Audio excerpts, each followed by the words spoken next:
আপনি বলুন, এই নির্বাচনে অভিজিৎ গাঙ্গুলি মহোদয় যদি গঙ্গা হয়, তার বিরুদ্ধে যে দাঁড়িয়েছে তিনি নর্দমা।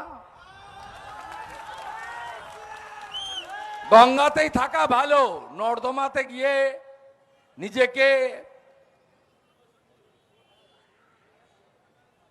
ভাটাংশ, ঠিক কি বলেছে, কি ছিরি প্রার্থী, ইনি যাবেন আমাদের এমপি হয়ে, ভাবা যায়? জাস্টিস অভিজিৎ গাঙ্গুলি, তার সম্পর্কে আপনারা জেনে গেছেন, তিনি মোদিজির পরিবারের সদস্য হতে চান, তিনি মোদিজির কাছে যেতে চান। তার চাকরি বেশ কয়েক মাস বাকি ছিল, তিনি চাকরি ছেড়ে অমিত শাহজির আহ্বানে বিজেপিতে যোগ দিয়েছেন এবং আমরা তমলুকে তাকে অনুরোধ করে নিয়ে এসেছি। জেতার দায়িত্ব আপনাদের।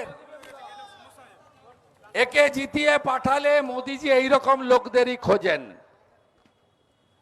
যাকে পাঠালে হলদিয়া বন্দর, হলদিয়া শিল্পনগরী, তাম্রলিপ্ত,